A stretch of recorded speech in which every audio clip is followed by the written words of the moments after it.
The hidden allegories of thought. There is a language older than words, a wisdom conveyed not through rigid doctrines but through symbols, parables, and the silent knowing that arises when truth is felt rather than explained. James Allen's as A Man Thinketh is, on the surface, a book of principles, yet beneath its straightforward prose flows an undercurrent of mythic depth. To truly grasp its power, we must step beyond the literal and into the realm of allegory, where thought is not merely a mental process but a force of creation, where the mind is not just an organ but a kingdom, a forge, a garden of infinite possibility. The parable of the two sculptors. Imagine two sculptors standing before blocks of untouched marble. The first approaches his work with hesitation, his mind clouded by doubt. What if I make a mistake? What if my hands fail me? His chisel moves tentatively, his strokes uncertain. Over time, his sculpture takes shape, but it is stiff, lifeless, a reflection of his own inner turmoil. The second sculptor steps forward with a vision already alive in his mind. He sees the figure waiting within the stone, knows it with such clarity that his hands move with precision, his strikes deliberate.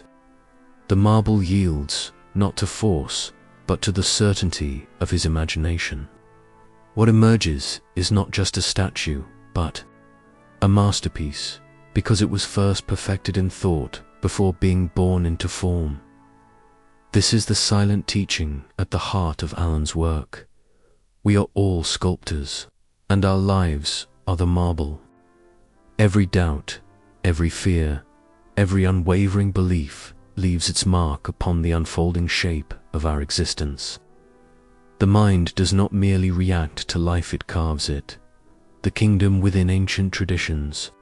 The kingdom is a recurring symbol not of external dominion, but of the sovereignty of the self.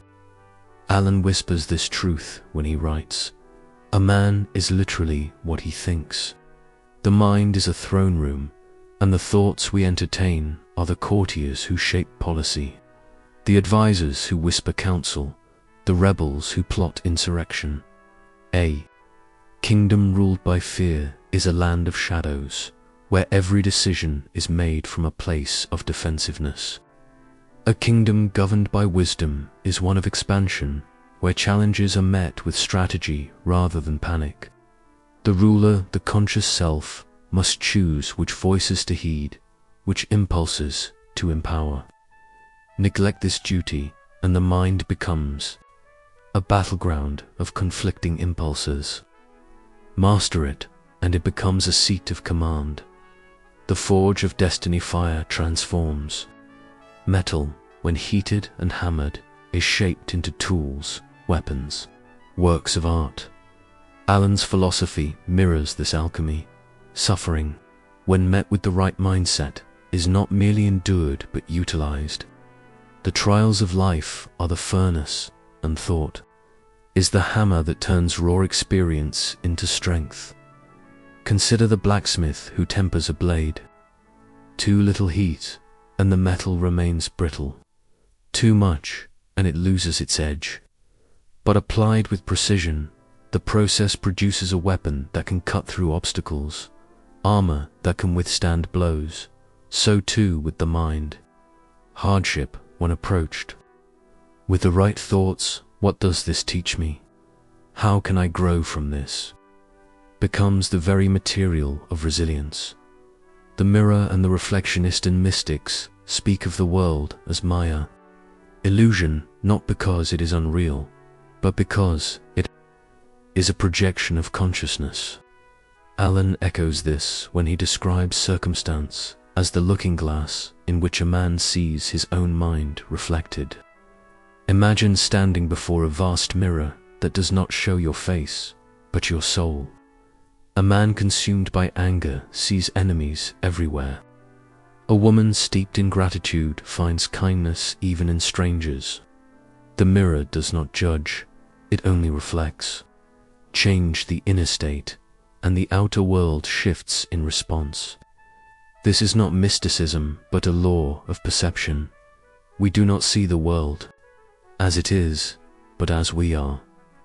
The ship and the storm life is an ocean, and the mind is the vessel. Some ships are built with care, their hulls reinforced, their sails adjusted to harness the wind. Others are hastily assembled, fragile against the waves. When the storm comes, and it always does, the first may be battered but stays its course. The second is at the mercy of the tempest, tossed until it breaks apart. Allen's metaphor here is clear. Thought is the architect of the ship. A disciplined mind prepares for storms, not with fear, but with foresight. It does not curse the wind, but learns to sail in any weather. The storm is inevitable. The ship's design is not. The silent dialogue of the sewer farmer does not plant seeds and return the next day demanding harvest.